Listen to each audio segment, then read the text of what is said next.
Pessoal, vamos retornar. São deles, os primeiros. Isso agora está. E era a tese, agora está sendo comprovado. Quer baixar? Não, é que ele está meio torto assim. É, aqui, ó. Tinha que fazer assim. Assim, aqui, ó. Baixa aqui. Norte-africano. Isso. Você pega e tal, aí. Tá bom. Isso é muito fantástico. Isso. Tá show. Foi muito? E você? Foi muito botar assim, não? Fica lá, vamos A roda não consegue fechar o negócio. Aí você vai dizer, ah, mas isso eu acho. Não acho não. Bom, gente, eu vou meter o pau aqui então. Pode começar. Pode começar? Pode. Olha só. Então, voltando, se não ligar esse ar-condicionado, vou morrer. Mas, voltando aqui. Friburguência calorenta. A gente matou então a questão do Egito e a gente disse que não existe inferno no Egito porque tem aniquilacionismo aí. Né? É a questão o indivíduo ser exterminado, né? Não existência. Na nossa próxima etapa, nossa segunda etapa da aula, minha última fala, que vai ser um pouco mais breve, ela está envolvendo uma noção de criação do inferno. Tá? Do Egito de 1430 a 1440 a.C., eu vou pular no sentido cronológico, mas como eu estou com a mentalidade grega, então eu não posso fazer isso sem ter um processo encadeado. Saiu de lá, do Egito, 1430 a.C., para o segundo século, na Palestina, Império Romano. Tá lá? Na Palestina, do segundo século, no Império Romano. Tá? Então, segundo, terceiro e quarto século. A gente vai fazer essa aproximação aí desses séculos. Tá? E aí, na construção do neocristianismo, da construção histórica, eu vou separar aqui um pouco didaticamente, né, o movimento de Jesus da questão institucionalizada da questão da religião cristã, e dizer o seguinte: bom, religião cristã institucional do Império, oficial do Império, institucionalizada a partir do quinto século, quarto, quinto século, tá? Vou botar aí. Movimento de Jesus lá no primeiro século. Vou botar essa distância temporal aí que realmente não tem muita coisa a ver, mas tem por causa das relações de poder que se tecem no Império Romano. Colocando, então, alocando o cristianismo aí, eu tenho uma definição bem sintética da criação do inferno dentro do cristianismo. E isso é muito legal porque quem cria é o cristianismo, mas se apropriando de elementos culturais de outras culturas, de outras religiões. Né? Eu peguei o professor Sérgio Riso para me ajudar aqui, ele estuda estética e semiótica, e estuda semiótica nas representações do inferno no medieval, e ele tem até um artigo interessante falando sobre isso, né? Que as representações do inferno no medieval, elas mudam conforme as transformações vão ocorrendo ali na Idade Média. Itália, por exemplo, na Fiorenza, em Genebra, na Suíça, em Roma também, na Itália, na Torre della Morte, né, que é uma fresco que tem ali em Pisa, né? Mas a questão é a seguinte, que o professor Sérgio Riso, estudando semiótica, ele faz uma definição de inferno muito interessante. Ele fala assim, ó, as origens remotas do inferno cristão encontram-se nas religiões indo-europeias, amalgamadas posteriormente às vertentes clássicas da mitologia grega e romana, e mais tarde ainda as correntes monoteístas de povos hebreus. Esse imenso caldeirão de influências e mudanças culturais toma corpo o inferno, que desde o seu início divide-se em Oriente, onde ocorre sua formação propriamente dita, e o Ocidente, onde acontece a sua propagação de fato. Então, o inferno cristão nem é nosso. Propriamente dito, é quando acontece aquela cisão ali do Ocidente com o Oriente. Certo? Quando o cristianismo se divide em história é um pouco diferente, porque o que acontece? A gente chama de cristandade constantiniana. A cristandade constantiniana é um sistema político-religioso que vai combinar o aparelho de Estado, né? Estado e a sua forma administrativa de governo, aliado com o poder da igreja. Eles são simbióticos desde o quarto século, lá do Concílio de Nicéia, e só vai ser desfeito na Europa, digamos assim, lá no século XVI. Inclusive tem resquícios e vestígios aqui para o Brasil, como o Padroado Régio, por exemplo. Né? Mas a cristandade constantiniana, que a gente está se tratando aqui, que é um sistema político-religioso de governo, né? Que une o corpo espiritual com o corpo. Tem aquele livro, Os Dois Corpos do Rei, né, que o pessoal de história lê muito, que vai trazer mais elucidação nesse aspecto. Né? E aí o que acontece? Ele, continuando na sua definição sobre o inferno, ele fala o seguinte: definição sintética, muito legal. Produto sintético de sociedades diferenciadas, o inferno cristão foi uma construção histórica e religiosa de considerável aspecto heterogêneo, ambíguo e de rica interpretação simbólica. A ambiguidade é em relação a quê? Né? Qual é esse duplo sentido, né, que tem no inferno? A ambiguidade relaciona a adoção pelo cristianismo de um princípio geral de oposição entre bem e mal, o dualismo.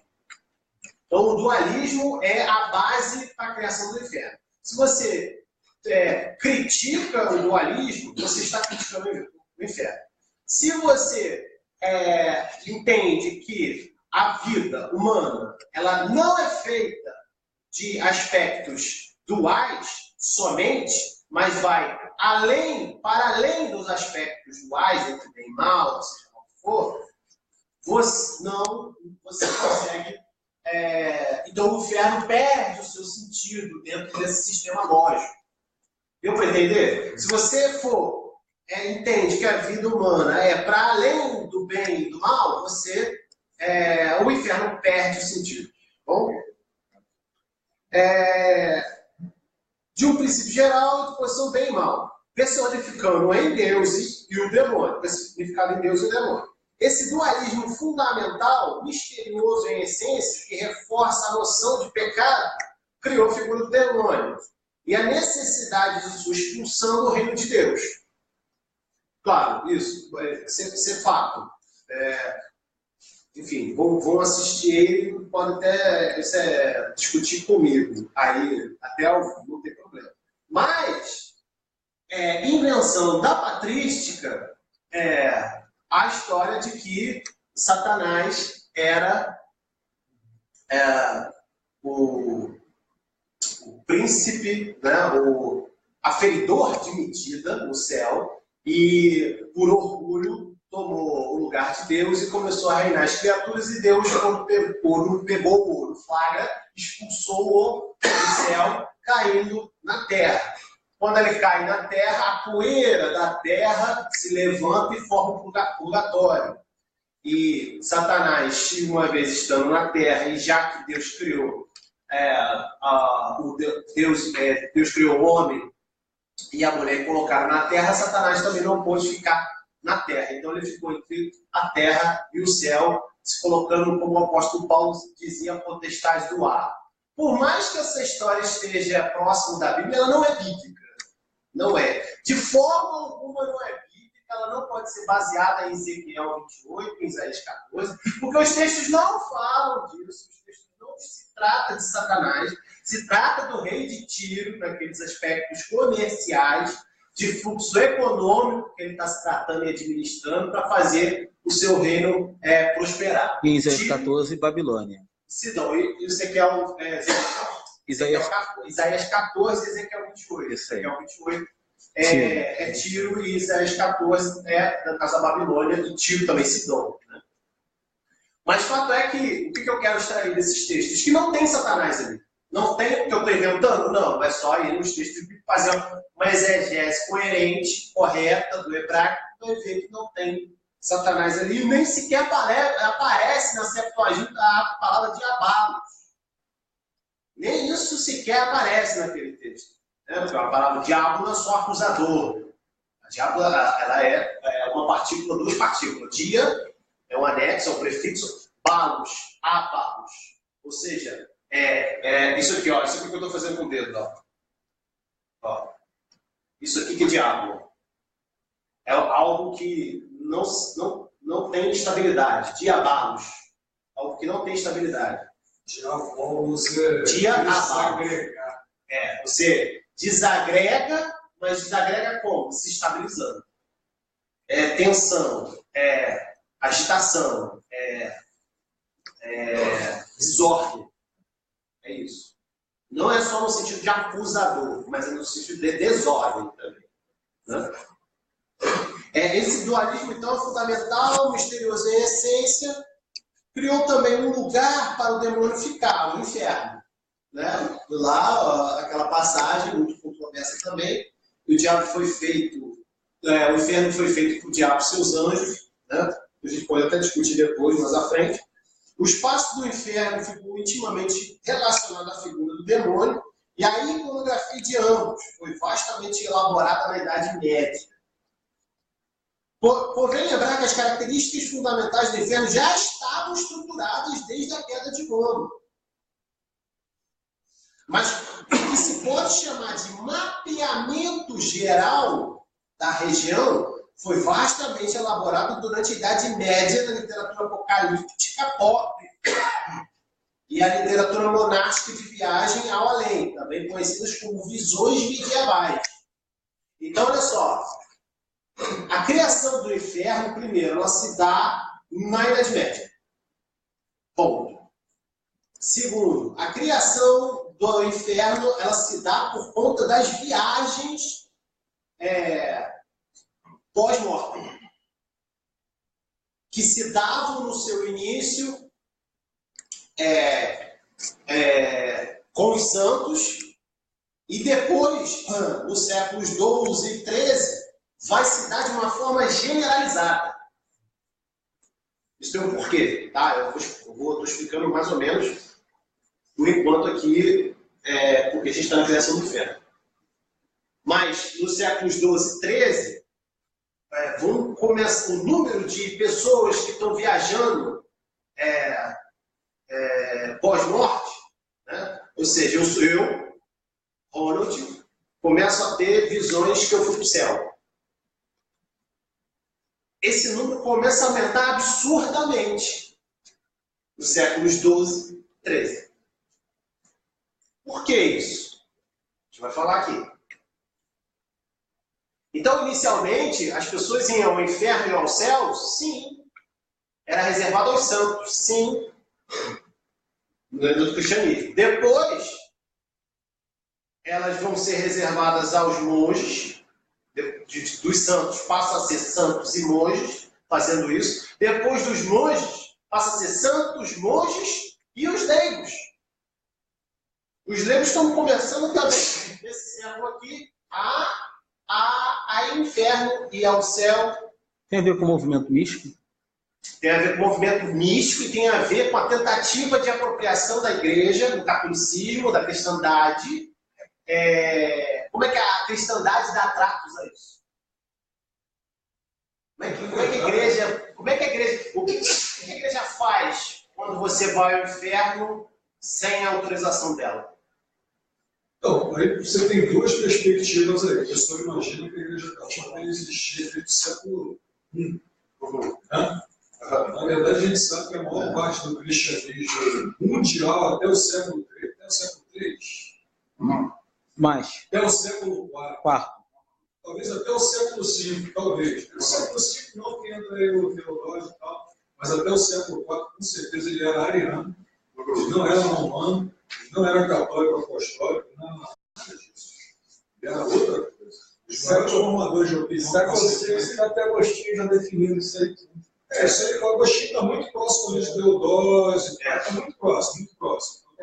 Mas, ou seja, então você tem um outro cristianismo, né, que está se formando, que é uma coisa que estava até começando a ler com Jesus, é uma coisa, cristianismo. Essa outra construção, que é mais ariana do que qualquer outra coisa, a pessoa vai falar em Concílio de Nicéia, 325, o Concílio de Nicéia oficializou o cristianismo, coisa nenhuma, logo depois do concílio ali, se não me engano, 5 anos depois, Constantino foi lá com uma cor menor. Não, acaba com esse negócio.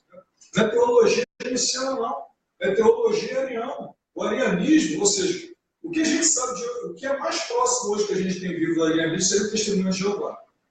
É só que os arianos eram guerreiros, os testemunhos de Jeová são pacifistas. Então, mais ou menos essa teologia deles. Diferente, ó. Quem é o diabo? O testemunho de Jeová. Quem é Jesus que é o testemunho de Jeová? É o que ela procura. Aí o testemunho de Jeová, existe o diabo? Pode se dizer que não. Dizer uma outra coisa. Né? Enfim, mas o curioso nisso é que quando você vai lá para o. A gente estava comentando aqui agora, o Panteno, Paulo do Egito, esse famoso, quando a gente fala do século IV, século V para trás em monge, não é esse monge que a gente percebe hoje. Não, São famílias inteiras. Os monges são famílias que vão. Né? A percepção que eles têm de inferno é concreta. Não é formada pelo cristianismo niceno, ocidental, coisas desse tipo. Não é medieval. E você vê, por exemplo, tem pinturas aí, tudo bem. Na Idade Média, você vê pinturas sobre o Antão, que é o top line, né?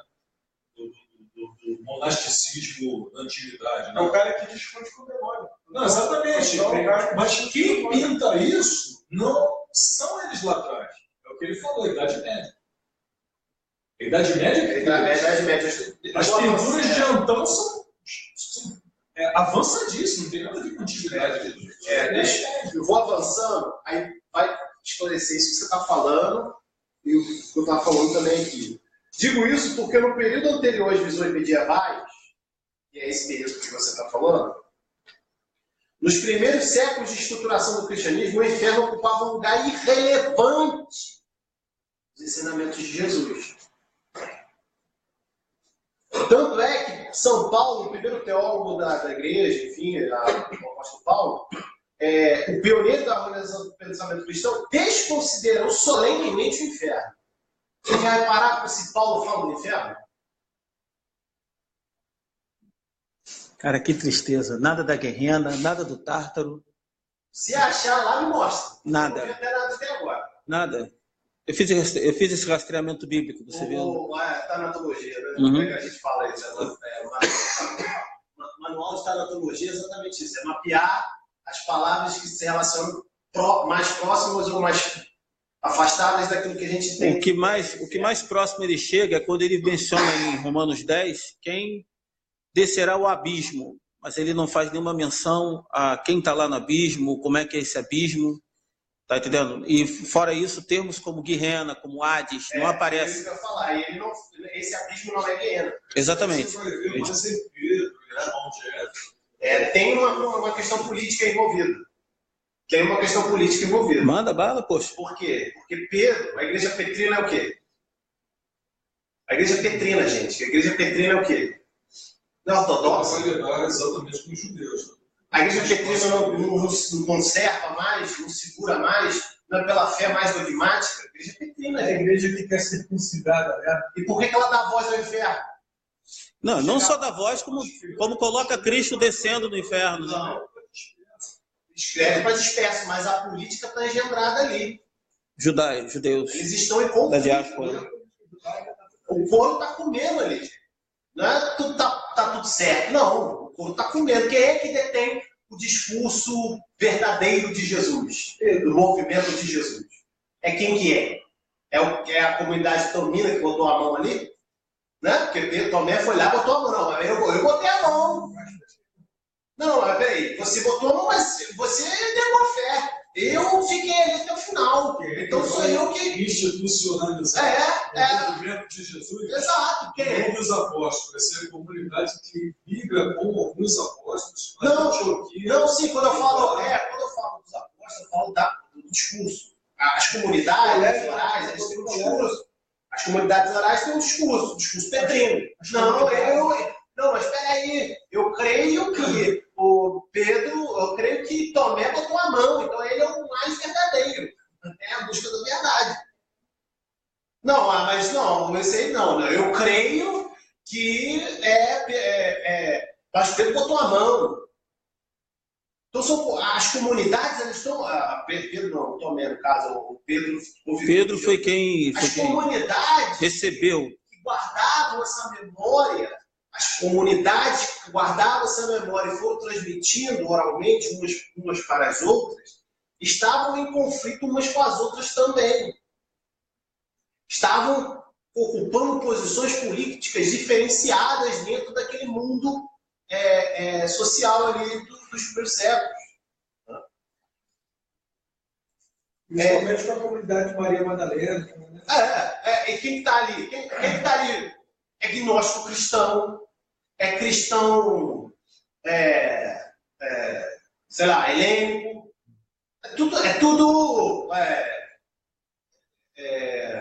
Tem os escravos envolvidos, escravos que não são convertidos, escravos que são convertidos. É tudo junto, né? Discutindo.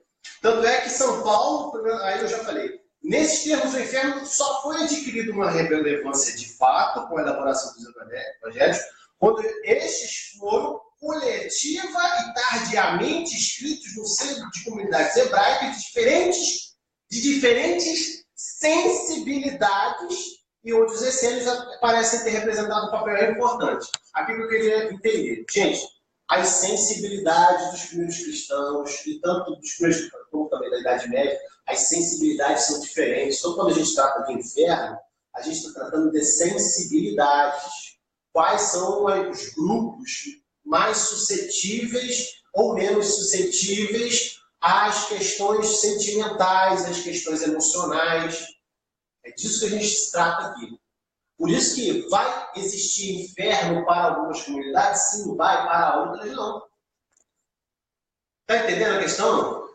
Olha só, não tinha inferno lá no Egito. Olha aqui para mim. Não tinha inferno lá no Egito. Aqui temos. Temos para todos? Não. Porque as sensibilidades se diferiam. Junto com a questão política. Está entendendo? As visões cristãs medievais do paraíso e do inferno eram narrativas que descreveram além em termos de outro mundo. Um mundo adiante da nossa existência. Essas visões refletiam a crença de que a morte e a alma era separada do corpo e tal. Tá. Posto isso, que é onde eu queria chegar, que eu estou estabelecendo uma linha de raciocínio aqui,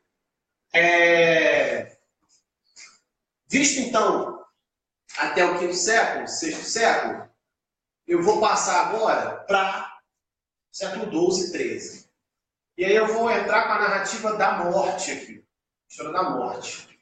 Porque o inferno tem a ver tudo com a morte, ou que os cristãos, ou que as pessoas pensam sobre o inferno e as suas sensibilidades envolvidas. O que acontece? Para a gente chegar aqui no século XII e XIII, como é que as pessoas eram enterradas? pessoas eram enterradas, antes de existir o cristianismo, as pessoas eram em comunidades, né, digamos assim, vou botar comunidades, tá?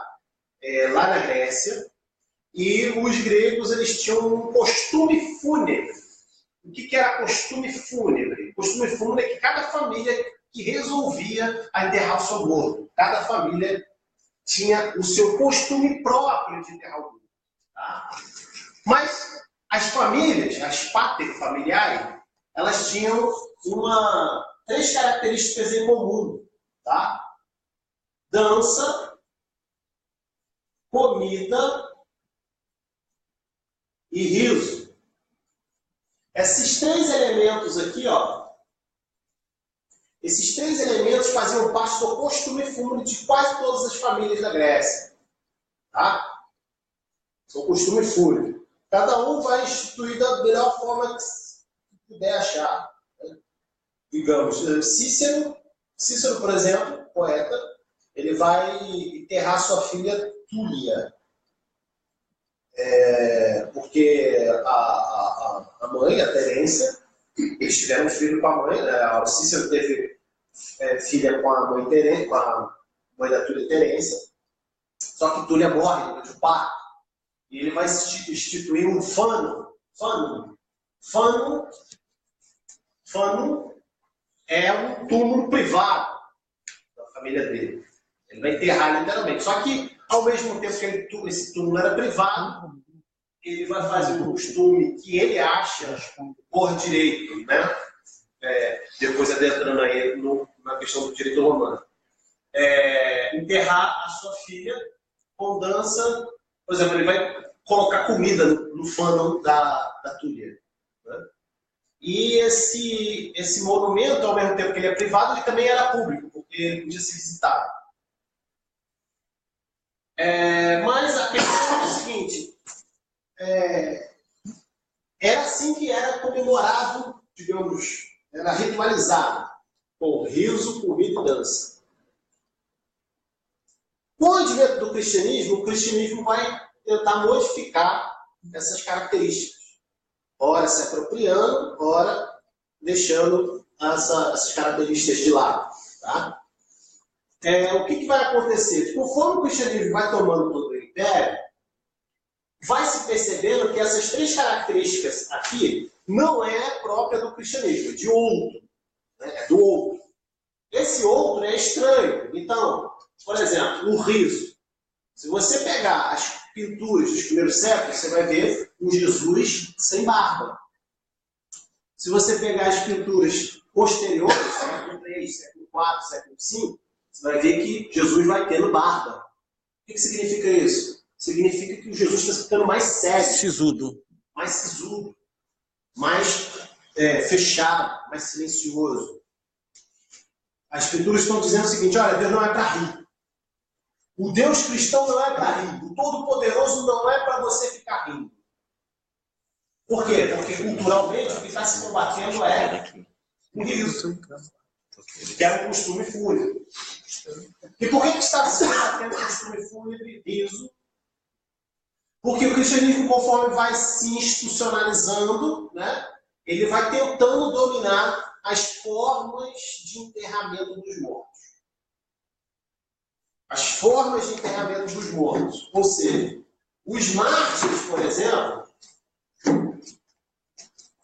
que morriam, né, lá em prol do cristianismo, eles eram enterrados, e o local onde eles eram enterrados se tornava sagrado, a igreja percebia isso. Tá? O cristianismo, digamos assim. Tá? A igreja percebia que os mártires, onde eles eram enterrados, aquele lugar se virava um ponto de devoção, um ponto de romaria. O que a igreja faz? Ela pega, à medida que os mártires vão morrendo, ela vai colocando eles dentro de basílicas, dentro dos túmulos. Mas esses túmulos estão aonde? Estão dentro das igrejas. Entenderam isso? Isso faz com que a igreja arregimenta para si aquilo que o Bourdieu vai chamar de capital simbólico, capital político simbólico, capital simbólico, ou seja, ela está ganhando adeptos. Né? Na hora que ela traz para a igreja, está ganhando adeptos. Mas, ao mesmo tempo, os mártires estavam aqui dentro das igrejas, mas a galera estava dançando, estava trazendo comida, com costumes pagãos aí, ainda. Né? Por exemplo, quando no túmulo de Tertuliano há relatos de que a galera dançava no túmulo de Tertuliano, por exemplo. Clandestinamente até. Porque Tertuliano a gente está no 3º século, não é isso? Se não me falha bem, 2º para o 3º. Depois me confirma isso daí. Tá certo. É isso? Então, clandestinamente o pessoal ia lá e dançava. Algo que a igreja combatia veementemente, mas não estava explícito na lei. Né? Estava explícito só nos sermões, na prática ali. Tá? Até porque não tinha um poder estatal ainda para fazer lei. Isso, não mas, tinha. mesmo assim, ela era, digamos, como é que fala? Tem uma palavra rechaçado, né? Sim. Rechaçado mesmo, retalhado. Isso. E tinha retaliações. E aí o que acontece? Beleza. Na questão da comida, a questão da comida foi a mais tardia que a igreja conseguiu combater. Ela só vai conseguir triunfar, se é que ela consegue até hoje, enfim, mas isso é uma coisa vai e volta, enfim.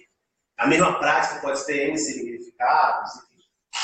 Mas a igreja só vai combater a questão da comida, só vai conseguir a questão da comida lá no século 8, 9, 10, a menos.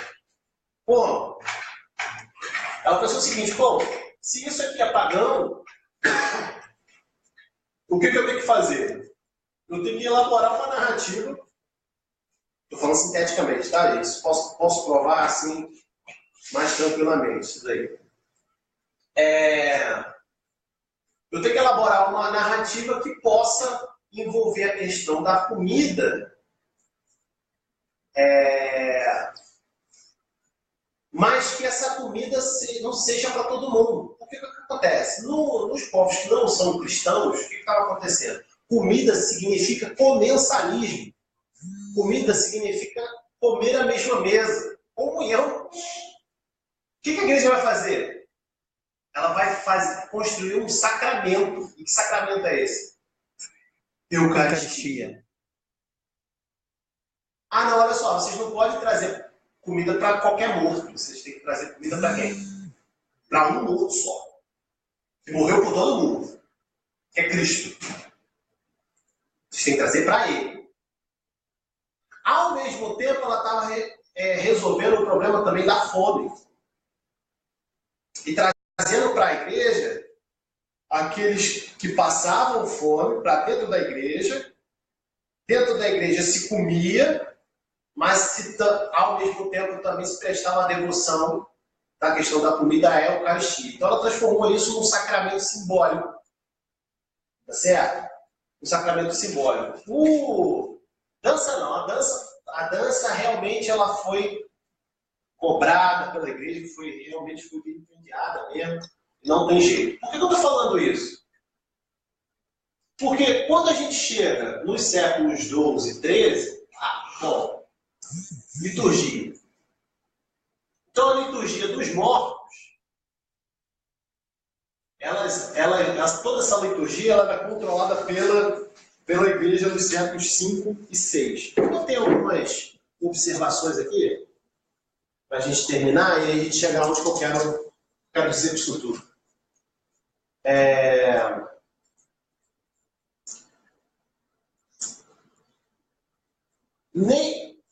Nem todo mundo, agora, com a igreja já pronta, nem todo mundo agora tem direito agora de colocar o seu corpo, enterrar o seu morto e ritualizar o seu morto na hora de enterrar. Quem faz isso é a igreja com os padres. Quem tem autorização para fazer isso. Né? Eu tinha umas anotações aqui, que é o seguinte. Tem uma pergunta aqui do Arão, que ele faz o seguinte: após a morte, o que acontece com a alma do justo e com a do ímpio? Vê se você consegue achar esse seu contexto aí. No discurso da igreja ou nos leigos? Porque o que acontece? Depende. Então, O que acontece? A alma do justo e a alma do ímpio. A alma do justo, o justo para a igreja, o discurso oficial da igreja é um. Para os leigos é outro. Vamos, digamos assim, para a cultura popular, o justo, a ideia de justeza, é outra. É por isso que a cultura popular vai entrar em choque com a cultura erudita, por exemplo. Como é que você vai chegar para o escravo e vai falar assim, ó, olha só, meu amigo, você tem que crer em Cristo. Ele, mas quem é Cristo? Não, vou te apresentar, Cristo salvou. Mas eu não tenho nem a ideia de salvação de alma. Nem existe essa palavra para eu poder falar para ele. Então, quer dizer, não tem nem significado para eu poder fazer essa ligação. Né? Veja bem, o que eu estava falando, nas basílicas, depois catedrais, isso acontece porque agora se acreditava que os mártires protegiam os cadáveres. Lembra que eu falei lá dos mártires? Protegiam os cadáveres, resgatariam os pecados de quem ali estivesse. Logo, a igreja, com sua sepultura eclesiástica, seria considerada como uma condição essencial para a salvação da alma. Por isso que ela atrela a questão dos mártires sendo trazidos para dentro da igreja, e a regimentar e trazer, engariar as pessoas para dentro da igreja, e atrelar isso à questão da salvação. Olha, se esses mártires, se vocês não fizessem uma devoção aos mártires aqui agora, no meu solo sagrado, aqui nesse momento, vocês não obtêm a salvação. Quer dizer, conecta a questão dos mártires à questão da salvação. Deixa eu chegar mais à frente. Aqui que eu queria chegar. Para completar, desenvolvimento de uma liturgia dos mortos. Eu já estou na época carolígia. Né? Você tem aí o sistema de missa para morto, na terça, na sétima e no 30º dia. É aí que aparece o que chamam hoje de Igreja Católica Apostólica. Isso. Não antes, mas é o que eu falei. Por isso que eu trabalhei com o conceito de cristandade constantiniana. Cristandade constantiniana, representada na instituição chamada igreja, ela vai fazer um acordo de compadre com o Estado. E que se estende de 313 até o século XVI. E atingindo o seu auge aqui. Se você quiser chamar isso de católico, tudo bem também. Só que a gente tem que entender que isso é um sistema de acordo político-religioso que atinge o seu auge Aí começa a instituição católica aí, realmente, a Igreja Católica Apostólica se afora da autoridade que havia caído, né? Os referenciais de autoridade de organização, né? De império, mais uma vez o império cai, e agora? O que a gente vai ficar fazendo? Não, a Igreja Católica não veio por assunto. Por isso, porque ela já veio de baixo, Ela veio se ela não capilarizou, não foi de cima para baixo, ela foi de baixo para cima. Né? E o curioso é que a Santa Cúria só acontece no domingo. Né? Quando o Urbano chega e fala assim, rapaziada, o negócio é o seguinte, o pessoal aqui do Oriente aqui, do Império Bizantino, nós não temos o Império, mas eles estão pedindo ajuda para a gente aqui, vamos ajudar. Aí foi. Exatamente. Fome com a vontade de que a gente já está indo no século IX, 10 e 11.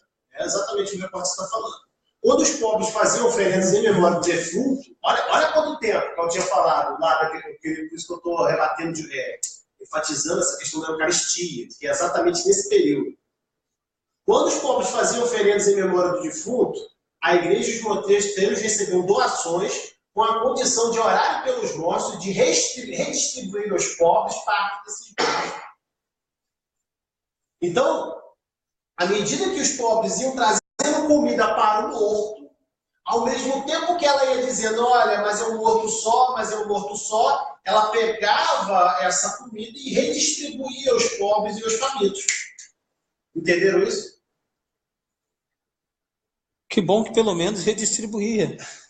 Não, se de um lado ela fazia o seu interesse, de outro ela promovia o bem comum. Dava essa moral. Legal isso. Pelo menos salva-se alguma coisa. Eu não sei, porque são sistemas de iluminação, né, Marcelo? Então, são sistemas de iluminação. É. Manipulação. Você teve várias reformas de fizeram coisas maravilhosas ali. Portanto, alimentar os pobres é o mesmo que alimentar as preces a alma do defunto. Assim, as oferendas alimentou lá nas sepulturas uma escatologia necessária à salvação. Vamos lá para o século XI e XII. Havia uma especialização dos monastérios na comemoração do morto. A gente inventa aí o Dia do Morto, né? O Dia do Morto foi inventado 2 de novembro, exatamente em 1120, por aí, né? Foi inventado nesse dia, né? Dia 2 de novembro. E justamente a abadia de Cluny que vai promover essa invenção, comemoração. Por que a abadia de Cluny? Os clunicenses, eles é que estavam dominando mais poderosamente a liturgia de enterrar morto. O ritual mais bem feito era da abadia de Cluny. Oração pelo morto atinge seu auge de institucionalização e oficialização quando no século XVIII se torna a tarefa principal do clero, principalmente junto a hospitais e leprosários. Então é só no 18 que a gente vai ter a questão da capelania. Capelania é que ficou tão solidificado a questão de ir para o hospital também tem um porquê. Porque as pessoas não estão morrendo mais em casa, estão morrendo agora no hospital. Ou não estão morrendo dentro da igreja, né? Estão morrendo no hospital. Entendendo? Estão tirando do seio familiar e se distanciando, que a gente chama de morte domada. Está aumentando a distância entre a relação homem e morte. Tá? Mas isso é outro papo. Eu quero me concentrar aqui. As normas dessas práticas também amassaram seu controle. Os leigos davam esmolas e os monges oravam pelos mortos. Isso entre 11 e 12. Né? Outro exemplo é o velório. O velório era feito em casa a partir do século XIII. Os estatutos sinodais passavam a realizar nas igrejas combatendo os risos, danças e refeições funerárias. Né? Antes, a igreja acusava-os de profanos, supersticiosos e pagãos. Já no 13 em diante, se condenava no fato de que é prática leiga no ambiente clerical sagrado. Antes se combatia a prática. Depois que a igreja estabelecer que aquele solo era sagrado, geograficamente falando, agora você não pode fazer aqui porque é território da cristandade. Entenderam isso? Tem um lance interessante que é quando o Papa João II ele incita, né? Ele convida, né, a cristandade para participar da primeira cruzada. Ele diz o seguinte ali: todo mundo aqui participar da cruzada, tem os pecados perdoados, e vai ganhar muita riqueza lá no Oriente, né? E lá no Oriente, lá do Sácia, aquela coisa toda. Aí tem uma coisa que ele fala assim que é muito legal. E quem participar e morrer em combate está livre do inferno. Cara, aquilo ali foi fantástico, porque o cara que morria em combate, e esses caras das ordens militares que iam para lá para defender os cristãos, os templários, por exemplo, eles eram monges. E a turma do plano também já sabia disso. De plano. Então, ou seja, tem esse ingrediente aí também, ou seja, quem morre em combate. Porque qual é o. Esse cara não merece porque. sepultamento convencional. Não, claro. Olha como é que você dá. E a fala dele, representante. Então, porque olha como é que você dá a força da sua função. Você fala, mas eu não me lembrei dos gregos. Os gregos contra os espartanos, e os gregos falaram assim: não tem como os espartanos ganhar. Olha só o que eles fizeram. Passaram por cima de Poseidon, sem pedir licença. Eles não vão ganhar nunca. Mas era uma guerra entre gregos e espartanos. O que eu estou querendo dizer é o seguinte: a força da pulsão. A força da pulsão aí nessa sua fala o cara chegar e falar assim: olha só, vocês estão absolvidos do inferno. Quem está falando ainda? Quer dizer, Não, e tem um outro troço interessante. deu uma força Na visão que na função de guerra, né? Se eu estou absolvido do inferno, peraí. Pô, meu irmão, vou dar a vida então. Então chega em combate, você vai fazer o quê? Você não vai matar todo mundo, cara. Você vai matar igual um louco, porque se você não está nem aí com a sua vida, você não vai pro inferno. o evangélico é uma coisa, protestante é outra. Né? Mas o evangelical, assim, ele sempre. Isso acho que é normal, né? Em qualquer cultura você vai sempre fazer a partir da sua. A gente esquece, cara, que se hoje, vamos falar aqui de Brasil, a ambiente protestante evangelical está esperando o fim do mundo apocalíptico em algum lugar no futuro, o pessoal lá da Idade Média, eles começam a partir do fim do mundo. O mundo já acabou, o mundo já foi invadido, destruído, Roma, Agostinho, cidade de Deus, explodiu tudo, já era, acabou. A percepção cristã é o seguinte, o mundo acabou, já era, e o inferno está cada vez mais próximo da gente. Aí começam essas discussões mirabolantes, e eles tinham que lutar contra isso. Então se levanta um papo lá, alguém lá e fala assim, se vocês forem para esse combate santo contra inimigo, sabe? Assim, Agora, vocês estão ali sem inferno, cara.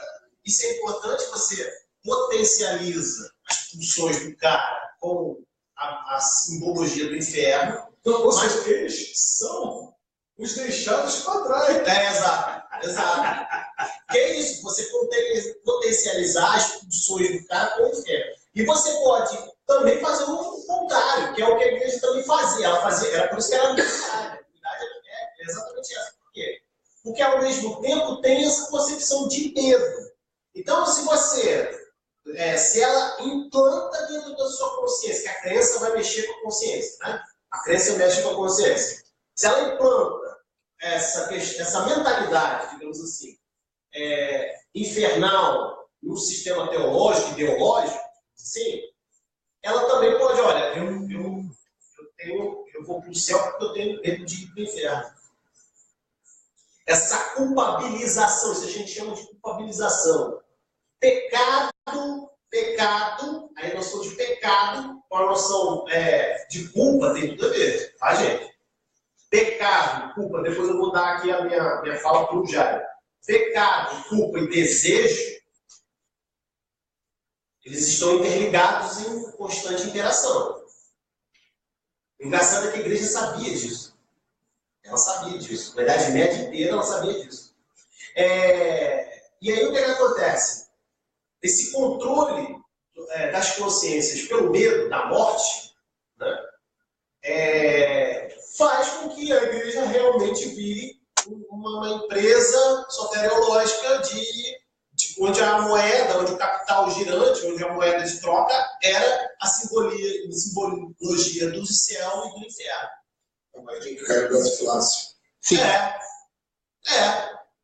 Tanto economicamente, como você está falando, mas isso também é manipulação por ela. Simbolicamente, até hoje também. Mas o que eu queria chegar é o seguinte: além disso, esses séculos 12 e 13, acontece uma individualização na liturgia da morte. Essa individualização é que permite o cara escolher se vai para o céu ou vai para o inferno. Mas ele escolhe, tudo bem, eu escolho sempre para o céu, não quero para o inferno. Mas quem é que me diz o caminho lá no Egito? Os textos egípcios, os textos das pirâmides? Quem é que me diz o caminho para ir para o céu? Que agora já não é mais o caminho da vida além morte. O caminho do céu agora é o caminho da liturgia, o caminho da penitência. Exatamente, o caminho do inferno. Quem é que me diz como é que é? Aliás, é daí que começa a se multiplicar. Né? Não é o rito litúrgico da morte. Ó, se você fizer esse rito aqui, você vai para o céu. Se você fizer esse rito aqui, você vai para o inferno. Você vai dar crédito, você. Conta religiosa aí, né? A instituição que dá, a autoridade que dá o crédito.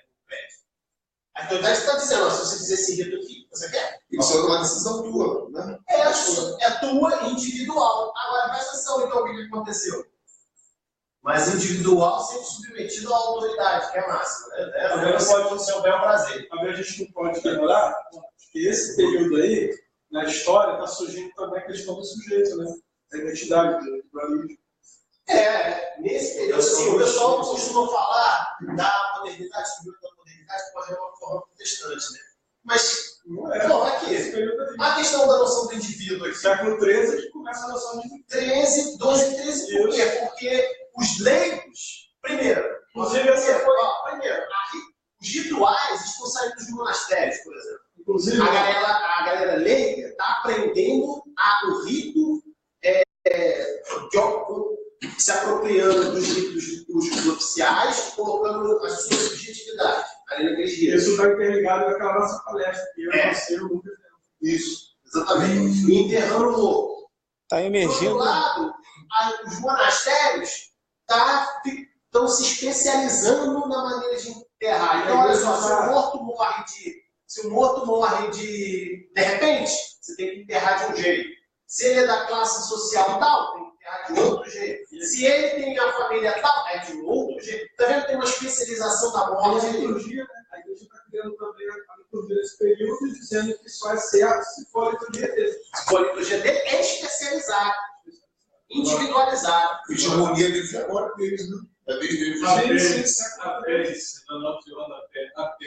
A igreja não, uma igreja. Sim, essa igreja. Várias igrejas lá da antiguidade. Está sendo.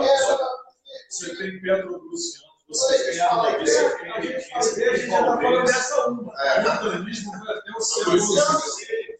Mas a igreja que está falando são totalmente Quando a gente fala igreja, a gente está falando dessa uma. Ah, Porque essa uma está Vocês são tornando. evangélicos. Essa uma está tornando. Santa, católica, apostólica. Essa uma está tornando as outras o quê? Está tornando as outras marginais. Hereges. Está tornando as outras hereges. Durante O conceito de heresia surge aí. Durante as cruzadas, o cara que morria combatendo contra os sarracenos, que eram ouros e árabes, tinha um status. Mas se você fosse um cruzado que combatesse cristão herege, esqueci o nome de um grupo que foi Aí tinha muito mais combatido ali, e houve uma cruzada só contra cristãos hereges. Ele tinha um status muito maior no momento do inteiro. mas é por quê? Por causa que o discurso oficial está sendo. Está crescendo. O discurso oficial é que cria marginalidade. Inclusive, quando a gente deu esse curso, pastor, quando foi um curso dado por mim, no Ronald e pelo Marcelo, a ideia é exatamente falar dos grupos que estavam sendo marginalizados pelo Ronald e pelo Lucas. A gente falou exatamente sobre os grupos que estavam sendo marginalizados no século XIII. Entre esses grupos estavam os grupos religiosos também. Você tem ali diversos grupos, né? Porque a igreja está se estabelecendo como igreja católica aí, como uma igreja, né, verdadeira. Então, se ela é verdadeira, as outras são Não lá em Roma, né? Não é lá Bizâncio, é Roma. E começa a perseguição. Estamos falando de século VII, século VIII, começa a ter um embrião de uma ideia de pessoalidade, mas a igreja, por exemplo, toda a ideia, a igreja está institucionalizando ali o casamento. O casamento surge no século XIII. Celibato, O celibato, celibato aqui atinge o auge, mas ele é lá com 8, 9, 10, aqui atinge o auge. Celibato não tinha antes. Os padres podiam casar sem problema nenhum. Não tinha problema nenhum, inclusive o Papa. a igreja oriental é assim, as igrejas, os cristianos Os dogmas dela foi O Papa teve papas antes disso casado. Papas antes disso casado. Então, celibato é uma criação exatamente de 8, 9, 10 e exatamente atinge seu auge no século 12, 13. Vou terminar. Tem 10 minutos. Não, vou terminar aqui. Terminando da seguinte forma.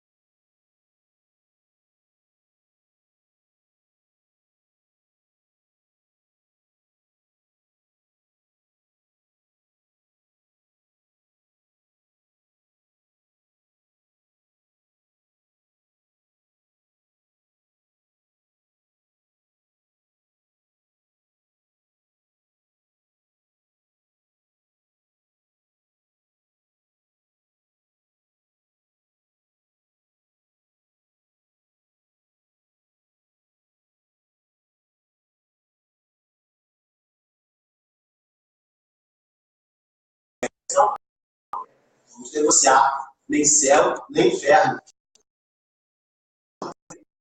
Aí, se você bastante lá, já que você tem de econômico, você pode alcançar o céu, né, das missas e tal, tudo, enfim.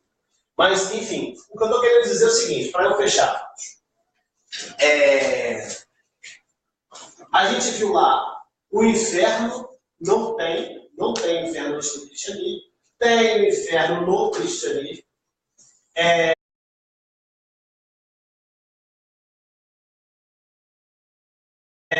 O inferno era coletivo e depois ele passa a ser individual.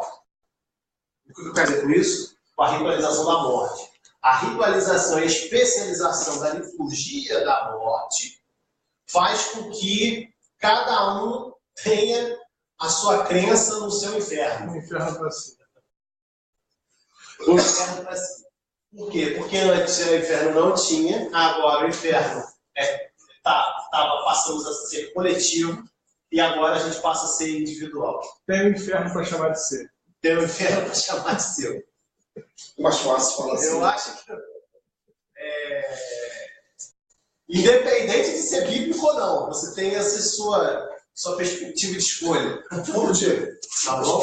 Só uma palavrinha só. Eu achei interessante ser muito ilustrativo por nós. Mas fala de Jesus, não fala do inferno ali, quando ele relata nos evangelhos, na biografia lá. O que você diz para nós aí? Se for fogo, ele falou de Jesus, dá um checkmate, já tá fogo, né? Não, mas, assim, bom, elaboração da sua pergunta, assim, você quer saber especificamente? E especificamente o seguinte, Jesus falou muito sobre o inferno também, propriamente dito, né? Me fala, quais são os versículos? Ele falou que o fogo não se apaga, o verme não morre. Falou também da separação também. Dá uma inferência, ele não fala normalmente de inferno ali. Separar os bodes das ovelhas, aquele grande dia do juízo, né, que vai ter um juízo. Tá, olha. Nessas falas da biografia de Jesus aí, que fala sobre o inferno, o que você entende? É porque o que acontece? Quando a gente... Essa construção. Então, quando a Essa gente... história, né? Então, quando a gente, no ponto de vista da história, falando da história, tá? Não é questão de crença. Não, história, porque a Bíblia é um documento também, a Bíblia, né? É um documento. A escritura, né? Ainda que eu considero até a Bíblia em português um documento. Certo? Não a Bíblia em hebraico também. A Bíblia no hebraico, ela é um documento. Olha só como fala. De manuscritos, a Bíblia no hebraico, ela é um documento. A Bíblia em português, ela é um documento. Como tal, precisa ser estudada com perícia. A Bíblia em português. Você quer uma crítica dos exegetas. A Bíblia em português precisa também ser tratada como documento, assim como também a Bíblia em hebraico. Porque, às vezes, eu sinto falta dos exegetas e que colocam a Bíblia em português fora. Então, a Bíblia em português ela tem uma história própria, ela tem uma narrativa própria. A narrativa que eu digo ela tem uma construção ao longo do tempo para chegar até a gente. E os textos em português, eles são arranjados e rearranjados, reatualizados, e podem funcionar como documento para o historiador. Entende? Para estudar um determinado tipo de mentalidade de época, por exemplo. Tá?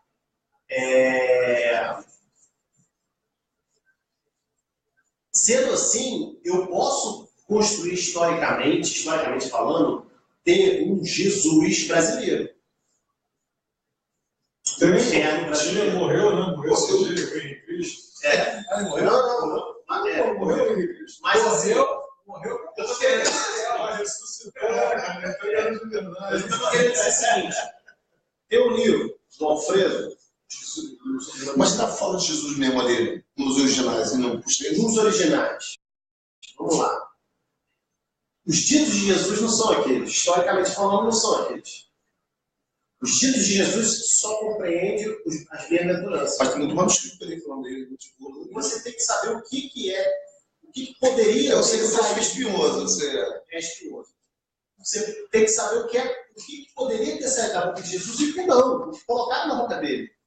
É isso. Então, eu acabei de falar aqueles discursos políticos que tinham em torno das comunidades.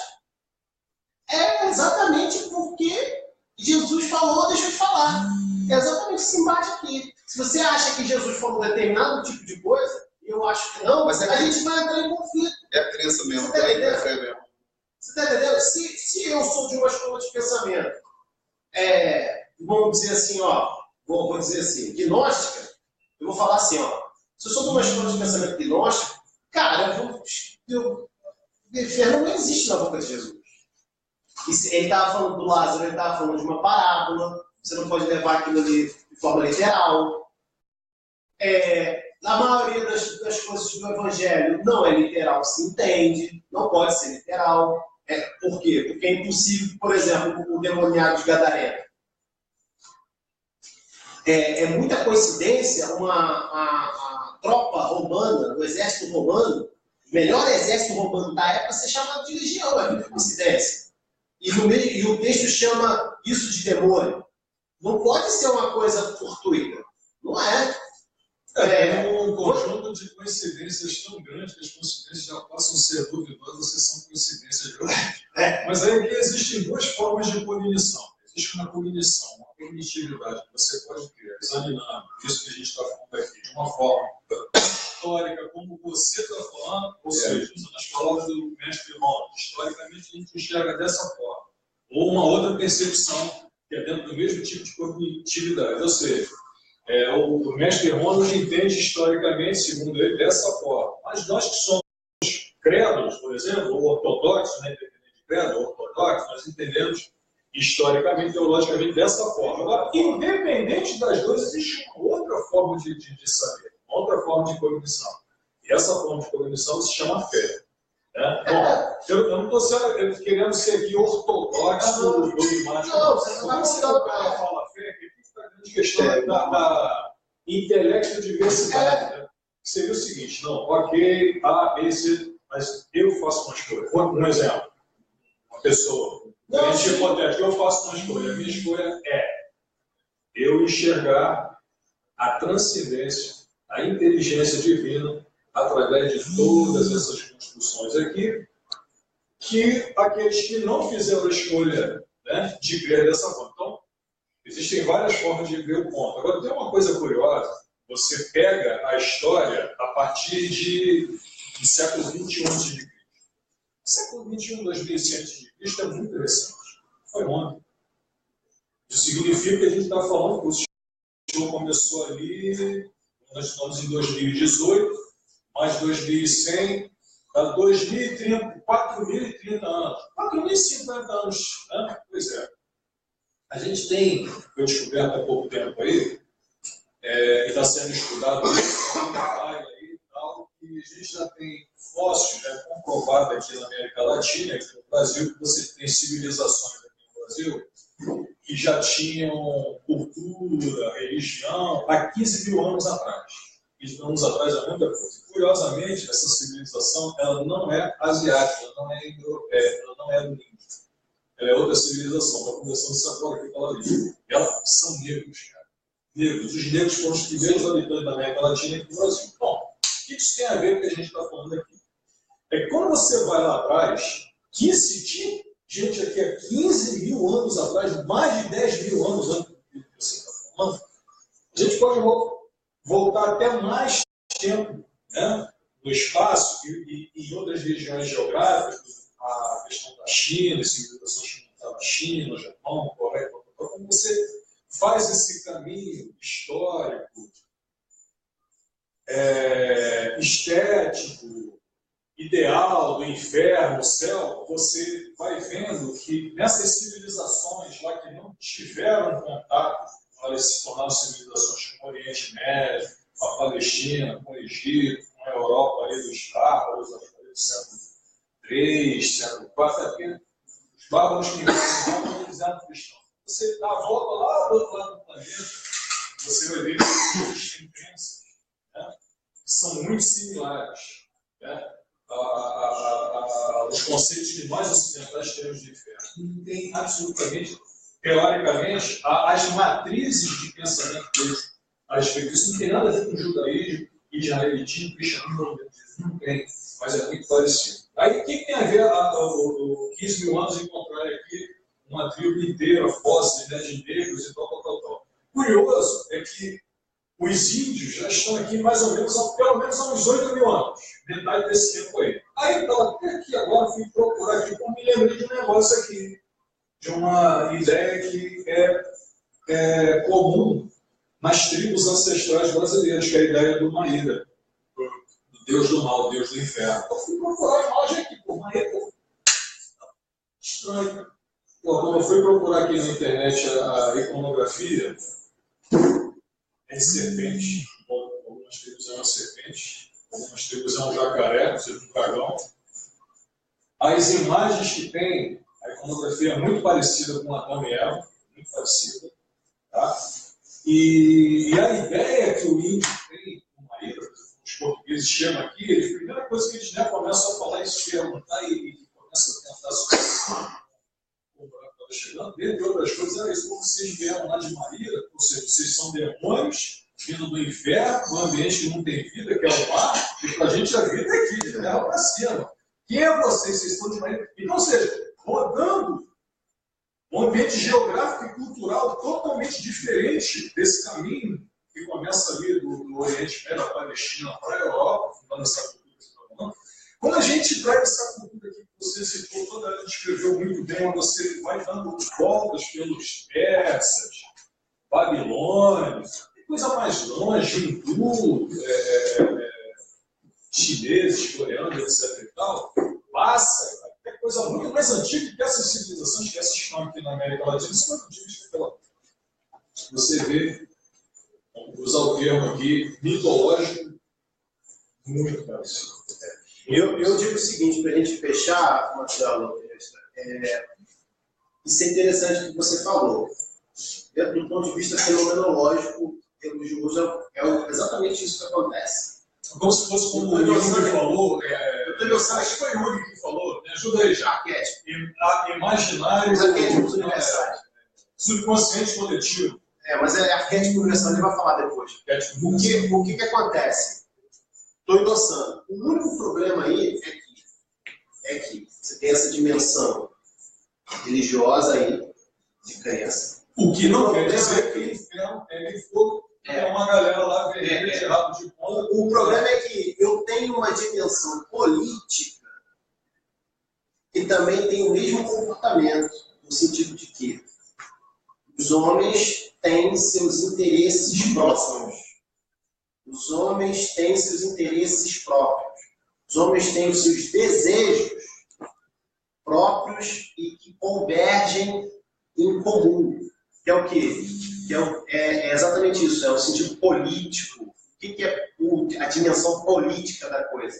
A dimensão política é você não é só trabalhar para o bem comum, é também trabalhar para o bem de si. Isso também é um fenômeno universal, entende?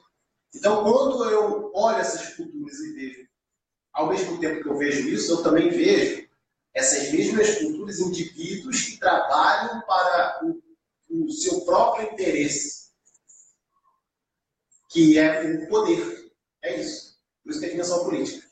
A unidade chama-se poder, e não a crença.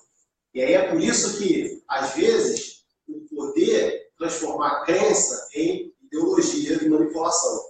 Às vezes, a crença transforma o poder em transformação social. Ótimo, maravilha.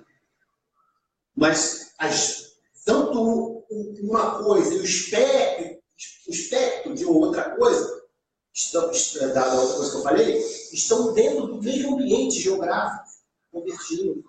Por isso que eu falo, diversidade. Diversidade sempre teve? Ou foi agora? Não, diversidade sempre teve.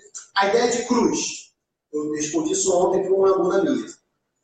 Ela me perguntou, professor, quando é que foi criada a cruz? Parei um pouco e falei, qual cruz que você quer? Não, a cruz. Eu falei, cruz sempre teve. Agora, essa aqui já vem Pode escolher, escolhe. Já vem bom. Não, é simples. É simples. É simples. Eu falei, cruz sempre teve na história militar. Ela, como assim, professor? Eu falei, depende da cultura que você quer que seja uma cruz. Cada cultura elege para si a cruz que lhe compete. Eu vou lá saber qual cruz que você quer? Não, a cruz de Cristo. Não, é instrumento de tortura do Império Romano. Agora, se você está falando da suástica, que é uma cruz, aí é do covariano. A suástica nazista é uma cruz. Ué. O budismo. Lá do Cristo, né? A suástica aqui usa o mesmo. Eu vou ter que fechar, gente. Vou ter que fechar. Vou ter que fechar. Então, eu vou, para poder tocar nesse ponto que o senhor falou, e para fechar, de uma vez por todas, vou ter que fechar, é esse elemento. Que algo que parece que é igual, como o senhor falou, que parece que é universal, ao mesmo tempo, nesse exemplo que eu dei da cruz, não é. Uma palavra, um significado completamente diferente de tudo. Mas tem... O que você chama de cruz? Né? Religião é o mesmo problema. Ué, como é que você está chamando uma coisa daquele grupo lá de religioso se isso aqui não é religioso para eles? Lá atrás, Medeia de Eurípides, agora eu tenho que fechar. Vou fechar com Medeia. Medeia de Eurípides, os deuses eram assim, ó. Era isso aqui, ó. Os deuses eram isso aqui, ó. Por isso que você tinha que ter, ó, cuidado para pisar na grama. Cuidado, você está pisando nos deuses. Cuidado. Os deuses eram isso aqui. Mas o que aconteceu? A Medeia, o que acontece? Lá para o Centauro, a primeira tomada do Centauro, depois ele se divide em dois. Enfim, depois vocês leem lá a peça. Ó, céu e inferno, céu e terra e céu, ó, abre uma fenda. Você tem uma desacralização aí. Um desencantamento do mundo. O Weber fala isso. Qual a religião que primeiro desencanta? O judaísmo. O judaísmo é uma religião desencantada. Por quê? Eles baseam o significante, gente. Colocam num Deus só. Não, e vai além. O judaísmo e o movimento de Jesus, eles são os embriões do ateísmo. Exato, exatamente. Ou seja, desencantamento do mundo. Desencantamento. Não tem mais aqui, ó. Não tem mais materialidade. Ferrou tudo, meu irmão. Como é que você vai se nortear se não tem prática? Não tem isso aqui, ó. A ideologia está comendo o seu cérebro. É isso que está acontecendo. A ideologia está ferrando com a tua mente. Entendeu? Não tem mais isso aqui, ó, para você ter referência. Antes os deuses eram isso aqui. Os mitos falam isso. Era poupado, né? Os deuses eram isso aqui, cara. Era isso aqui. Agora você chega, o Deus. Tá sentindo Deus aí, irmão? Aleluia, glória a Deus. Não tem isso aqui. Entendeu? É só crer. Aí ferrou tudo. Como é que eu sou de matéria. Como é que eu vou... Olha que loucura. É muita loucura. Fechei. Fechei. Vai ficar fechado.